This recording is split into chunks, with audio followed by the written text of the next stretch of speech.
इस वीडियो में हम लोग जानेंगे आर्टिकल 243Z जे के बारे में। ये आर्टिकल बताता है कि जो मेंबर्स होंगे, बोर्ड मेंबर्स जो होंगे और ऑफिस बियरर्स जो होंगे, उसका कितना नंबर होना चाहिए और उसका टर्म जो होगा वो कितने दिनों तक सर्व करेंगे। सबसे पहले हम लोग जान लेते हैं कि मेंबर्स ऑफ बोर्ड मतलब कि बोर्ड मेंबर्स नॉर्मली जो वो पर्सन जो इलेक्ट होकर के आए हैं। ऑफिस बियरर्स कौन? तो वो ऑफिस बियरर्स होंगे जैसे कि vice president, president, chairperson, treasurer, registrar. ठीक है, तो ये सब हो गए ऑफिस बियरर्स। सॉरी, रजिस्ट्रार नहीं, बस ट्रेजरर या फिर आप सेक्रेटरी बोल सकते हो उसको। तो ये सब हो गए आपके ऑफिस बियरर्स। तो सबसे पहला यहाँ पर प्रोविज़न ये है कि जो भी बोर्ड होगा वो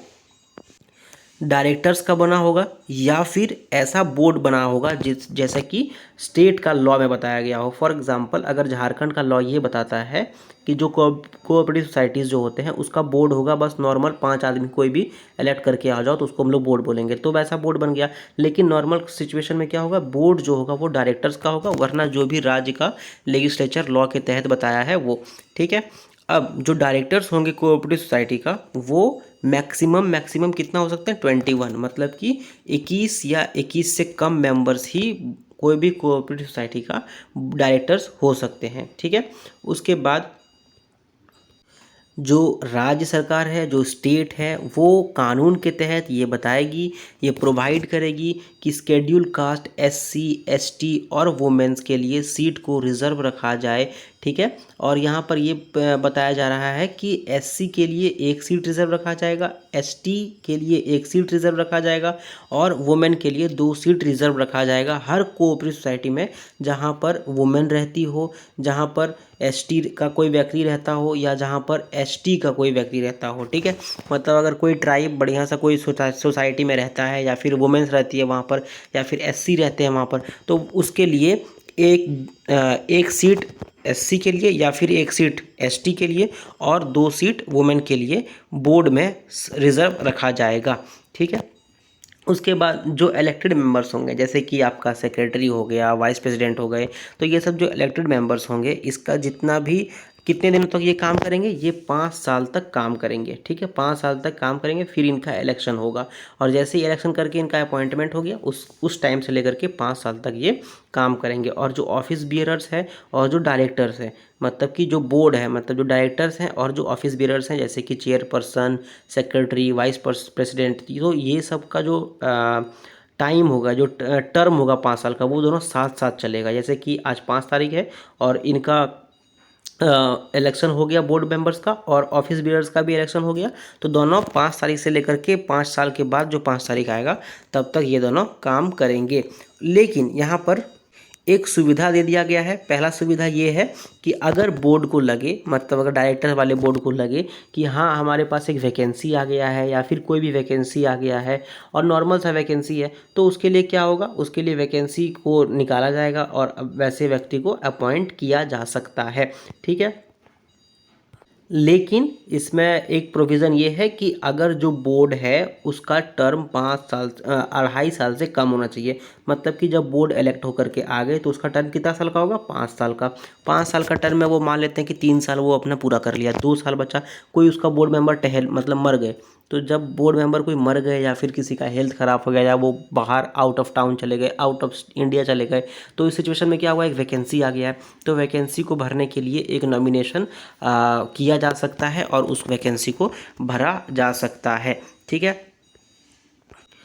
कोई भी राज्य, जो राज्य का विधायिका है, जो लेजिस्लेचर है स्टेट का, वो कानून के तहत ये बताएगा, ये प्रोविज़न कर सकता है कि जो कोऑपरेटिव सोसाइटीज़ है उसका बेहतर फंक्शनिंग के लिए कोई एक ऐसा मेंबर को, कोई एक ऐसा पर्सन को, ऐसा व्यक्ति को जिसके पास एक अच्छा खासा एक्सपीरियंस है, अच्छा खासा नॉलेज है बैंकिंग का सेक्टर में या फिर मैनेजमेंट का सेक्टर में, या फिर वो पैसा अच्छा लेन देन करता है, फाइनेंस अच्छा करता है, ठीक है, या किसी भी ऐसा क्षेत्र में जो कि कोऑपरेटिव सोसाइटी का फ़ायदा करे या कोऑपरेटिव सोसाइटी को फंक्शन करने में हेल्प करे, तो ऐसे मेंबर्स को बोर्ड में डाला जा सकता है। और ये प्रोविज़न कौन बनाएगा, ये प्रोविज़न राज्य बनाएगी कानून के तहत।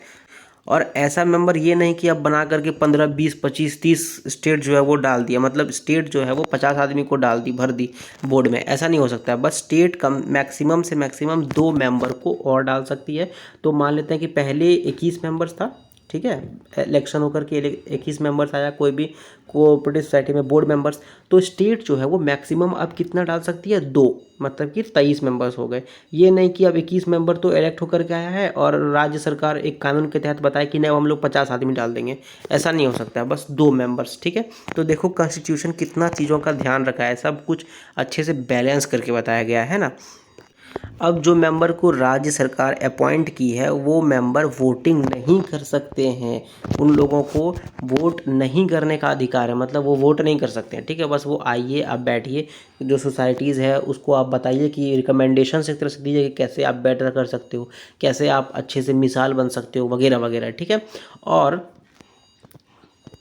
जो सरकार के द्वारा अपॉइंटेड आदमी होंगे, जो सरकार के द्वारा अपॉइंटेड पर्सन होंगे, वो ये नहीं कि उनका कार्यकाल ख़त्म हो गया या वो अपना उनको सरकार अपॉइंट की फिर उसको निकाल दी तो वो व्यक्ति अब ऑफिस बियरर के पोस्ट के लिए आपका इलेक्शन लड़ेगा, तो ऐसा नहीं हो सकता। मतलब जो मेंबर को सरकार अपॉइंट करेगी, राज्य सरकार अपॉइंट करेगी, वो मेंबर बस एक तरह से अपॉइंटेड मेंबर के ही तरह से काम कर सकता है, और वो ना ही वोट कर सकता है और ना ही वो चेयरपर्सन या फिर चेयरपर्सन या फिर प्रेसिडेंट का पद, मतलब कि जो ऑफिस बेयरर्स होते हैं उसका पद के लिए, उसका पोस्ट के लिए वो इलेक्शन लड़ सकता है, और ना ही उसको इलेक्ट किया जाएगा एज अ वाइस प्रेसिडेंट या फिर प्रेसिडेंट वगैरह वगैरह जो भी है, सेक्रेटरी, तो इन सब चीज़ों के लिए उसको इलेक्ट नहीं किया जाएगा, ठीक है। और एक बात क्या है, यहाँ पर जो फंक्शनल डायरेक्टर्स होंगे, मतलब जो कोऑपरेटिव सोसाइटी के जो डायरेक्टर्स होंगे वो भी बोर्ड मेंबर्स होंगे, मतलब कि वो डायरेक्टर्स का जो बोर्ड मेंबर था उसमें वो भी, उनका भी नाम आएगा और वो भी एक तरह से मेंबर्स होंगे, लेकिन उनका काउंट नहीं किया जाएगा। अब इसको समझने के लिए थोड़ा सा आपको टाइम देना पड़ेगा। फॉर एग्जांपल मान लेते हैं कि 50 कोऑपरेटिव सोसाइटी का एक मल्टी स्टेट कोऑपरेटिव सोसाइटी बन गया, ठीक है। उसमें मैक्सिमम कितना मेंबर्स हो सकते हैं, 21 जो है वो डायरेक्टर्स बने, उसको इलेक्शन करके चुना गया, वो बोर्ड में आ गए, ठीक है। अब जितने भी 50 कोऑपरेटिव सोसाइटी के जो मेंबर्स थे, मतलब जो फंक्शनल डायरेक्टर्स थे, वो भी तो बोर्ड मेंबर्स होंगे, लेकिन उसको काउंट नहीं किया जाएगा। तो इलेक्शन करके कितने डायरेक्टर्स बन सकते हैं, 21, और नॉर्मल जो फंक्शनल डायरेक्टर्स हैं वो भी उसमें इंक्लूड हो सकते हैं, बट 21 से वो ज़्यादा मात्रा में जाए तो कोई फ़र्क नहीं पड़ता है, उसको काउंट नहीं किया जाएगा, ठीक है। तो ये था अपना आर्टिकल 243ZJ, ठीक है। ये बता रहा था हम लोगों को कि बोर्ड मेंबर्स का नंबर कितना होगा, उसका टर्म कितना होगा, और ऑफिस बियरर्स का नंबर कितना होगा और उसका टर्म कितना होगा, और वगैरह वगैरह, ठीक है। तो आई होप 243Z से आपको काफ़ी हद तक समझ में आया होगा, एंड अगर नहीं आया तो इसको आप कमेंट में कुछ भी पूछ सकते हो। एंड अगर ये आपको वीडियो अच्छा लगा तो इसको लाइक करो, दोस्तों के साथ शेयर करो, कुछ भी पूछना है बताना है तो कमेंट करो, चैनल को सब्सक्राइब करो, एंड अगर ख़राब लगा तो डिसलाइक भी कर सकते हो। So thank you for watching, and बस थैंक यू।